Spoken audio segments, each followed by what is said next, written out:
High সবাইকে, কেমন আছো তোমরা সবাই? আমি এখানে রেডি হয়ে গেছি স্কুলে যাওয়ার জন্য। আর পিউকে দেখো টাটা বাই বাই বলে দিলাম, বলে আমি স্কুলে চলে গেলাম। এখানে দেখো স্কুল থেকে এসেই আমি কোনো রকমে চুলটা উঁচু করে বেঁধে নিয়ে বেরিয়ে পড়েছি।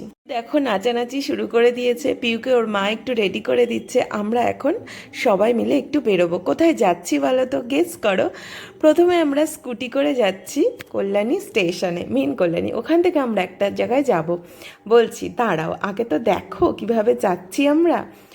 এখানে দেখো যাওয়ার সময় দেখা হলো মা কল্যাণীশ্বরী কালী মন্দির। এটা কল্যাণী থানার পাশেই এই মন্দিরটা, খুব সুন্দর, নতুন হয়েছে মন্দিরটা, খুব ভালো। অনেক দিন ভাবছি যাব যাব, কিন্তু যাওয়া আর হয়। আমরা এই মন্দিরের সামনে দিয়েই যাচ্ছি। কল্যাণী রাস্তাগুলো দেখো কি দারুণ। আমার তো কল্যাণী সবসময়ের জন্য ভীষণ প্রিয়।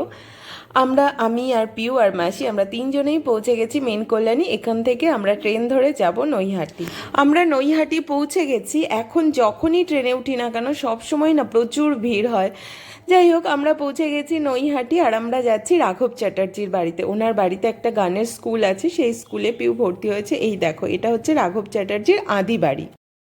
উনি এখানে সবসময় থাকেন না, মাঝে মাঝে এখানে আসেন।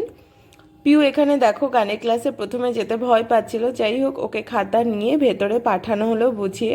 আবার কিছুক্ষণ বাদেই ঘুরে চলে এসেছে। ওকে আবার জল দেওয়া হলো, তো জল নিয়ে ও ভেতরে গেল।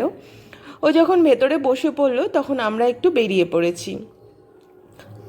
আমি কল্যাণীতে থাকলেও নৈহাটি বড় মায়ের কথা প্রচুর শুনেছি, কিন্তু কখনোই আসা হয়নি।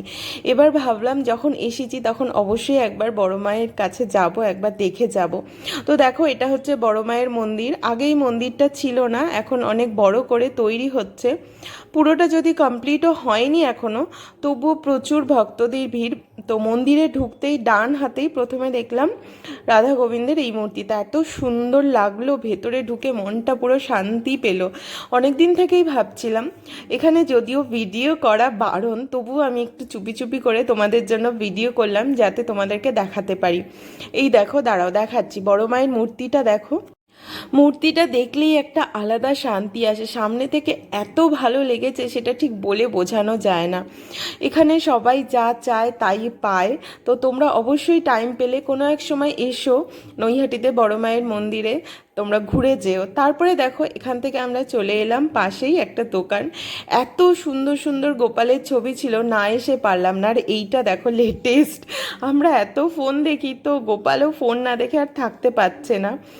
আমরা সেই দোকান থেকে ঘুরে একটা গোপালের ছবি নিয়ে তারপরে আমরা চলে এলাম শাখার দোকানে। আর নৈহাটিতে শাখার প্রচুর কারখানা আছে, আর ভীষণ ভালো ভালো শাখা পাওয়া যায়। তো ভাবলাম এখানে যখন এসেছি তখন একটু শাখার দোকানে ঘুরেই যাই।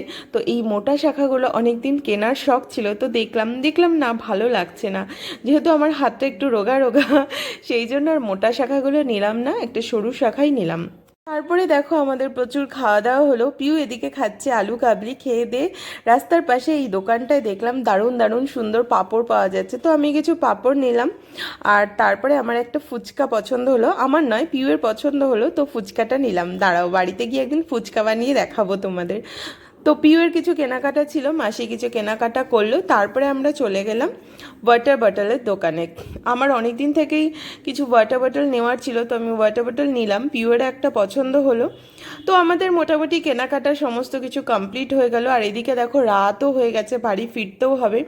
তো আমরা সব জিনিসপত্র নিয়ে দেখো চলে এসেছি স্টেশনে। এখন আমরা ট্রেন ধরে চলে আসবো কল্যাণীতে। তো আজকের ব্লগটা ছিল এইটুকুনি। যাই হোক, লাস্টে একটা জিনিস বলে দিই, পিউয়ের ছিল, এটা হচ্ছে পিউয়ের আজকে গিফট। সে অনেক কষ্ট করে গান টান শিখে এসেছে, তাই ওর জন্য ছিল এটা চকলেট। আজকের জন্য টাটা, বাই।